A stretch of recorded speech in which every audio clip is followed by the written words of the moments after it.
Many of those of us who feel strongly about the American Civil Rights Movement, for reasons of human sympathy and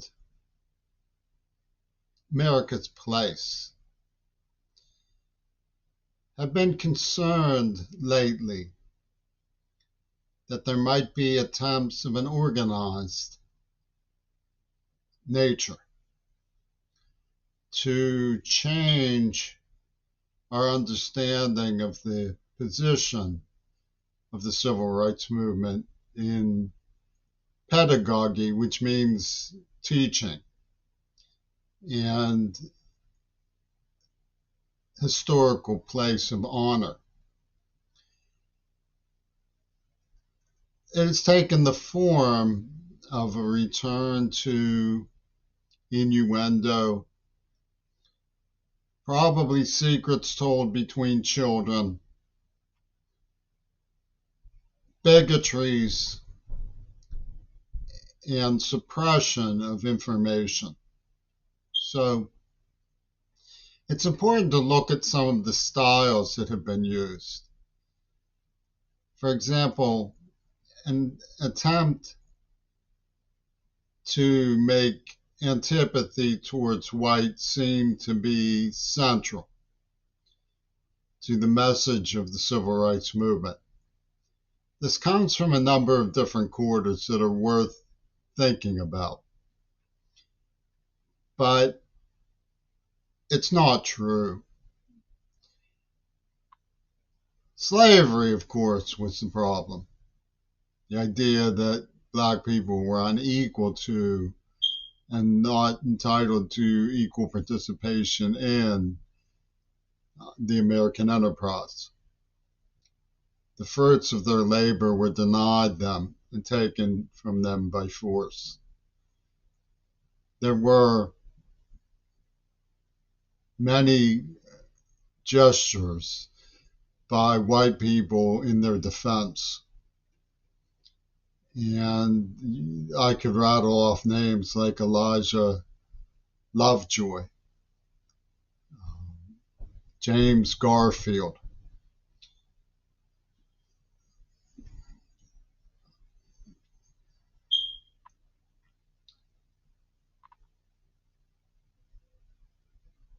the legacy of the Republican Party included men who were of stoic, anti-racist character, like Thaddeus Stevens and Charles Sumner. Sumner was one of the first, I believe he was the first senator ever to be bruised and bloodied in an assault on the Senate floor. Thaddeus Stevens disappeared out of his office onto a tree to escape a mob and insisted on being buried in a Negro cemetery. You don't need to enlist John Brown, who went crazy from the stress of seeing black people mistreated. But you certainly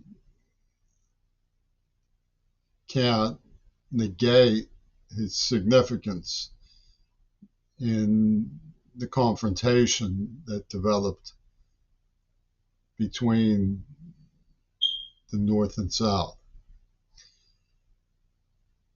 Plessy versus Ferguson was a decision by the court. It was dissented by what was known as the last of the tobacco-spitting judges, John Harlan, the first John Harlan. His dissent stood the test of time, but it established segregation. Had James Garfield not been killed over the 14th Amendment, it wouldn't have been necessary. If you read his inaugural address, some 18 years before Plessy versus Ferguson, it is clear that he was intending to abolish the very idea of segregation, would never have been established. So, through the mishaps and misfortunes of politics conducted barbarously, we were cheated of an opportunity to live free amongst each other for the period that came to be known as the Jim Crow era. And it was because of the death of James Garfield that Martin Luther King was necessary, that the movement was necessary, because Jim Crow had to be confronted and had to be struck down.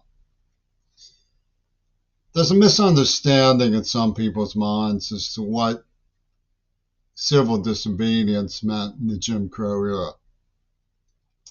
In 1954, when Topeka, Brown versus Board of Education ruled against segregation, from that day on, the civil disobedience were people like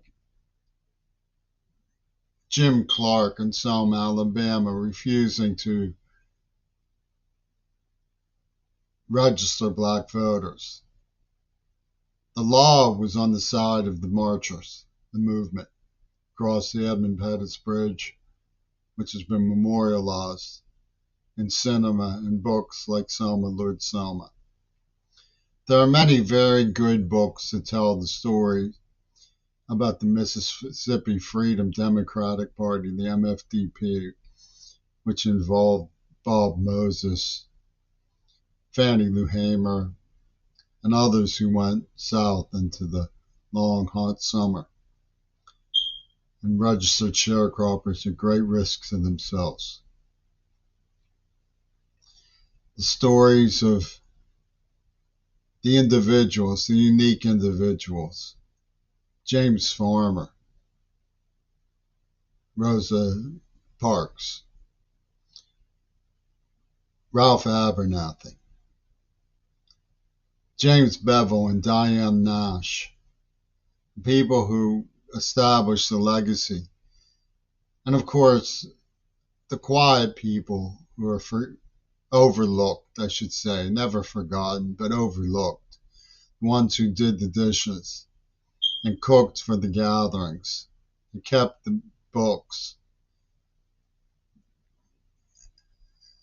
and hid the fugitives from the lynch mobs that took the lives of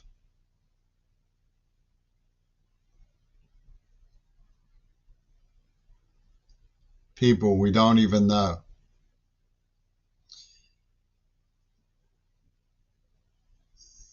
In the interim between Plessy versus Ferguson and the Civil Rights Movement, Brown versus Board of Education, the Civil Rights Movement really began in Montgomery, Alabama, when Martin Luther King went south.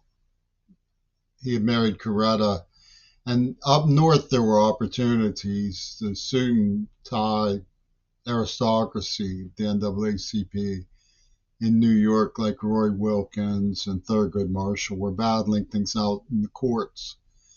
King decided he wanted to go down where it was confrontational and lead from the churches and bring morale to the people who were being oppressed most shamefully by water hoses and bombs. Fred Shuttlesworth crawled out of the ruins of his Birmingham house and kept right up. Medgar Evers was shot dead.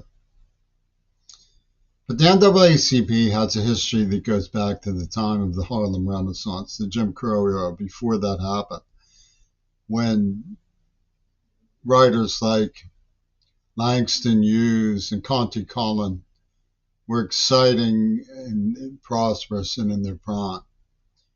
When Zora Neale Hurston would discuss letters with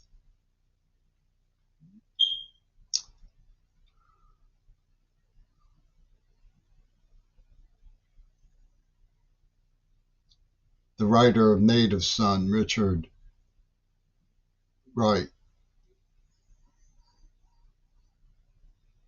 Paul Robeson was breaking the color line in Hollywood. The NAACP was confronting lynching and the compromises with the separatists like Booker T. Washington.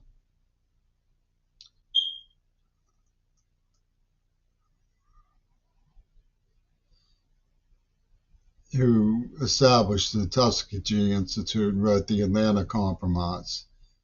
Back in the days, meeting with Woodrow Wilson, Carnegie, the robber barons, back in the days when Birth of the Nation came from Hollywood at the behest of D.W. Griffith, who was meeting with Mussolini in places like Fayoum,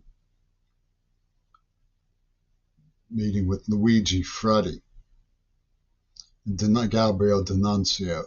Benito Mussolini's son was a darling of Hollywood in those days. There was tension, that's for sure. The NAACP was originally called the Niagara Movement. They went off to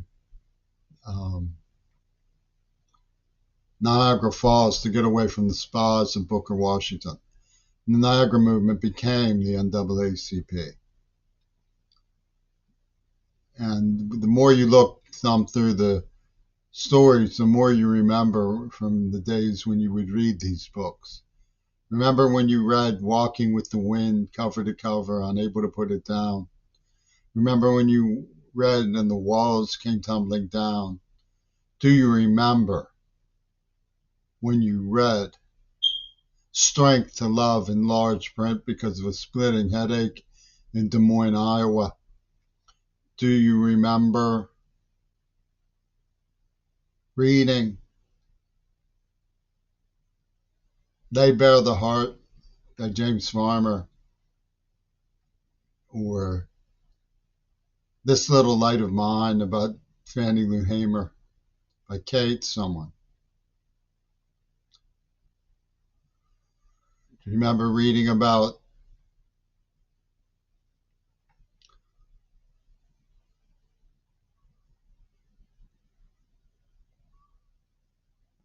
the soup kitchens in New York, or any of the details concerning the discovery of Zora Neale Hurston's significance and the arguments she had with Richard Wright? Do you remember Richard Wright's arguments for why blacks needed to be careful of becoming fascists? Probably not. You've probably forgotten these things. There's a squelch on everywhere. None of those things are important. Nobody remembers anymore. Nobody looks to the civil rights movement for inspiration. Nobody cares. Just give it up. Forget about it. You've lost.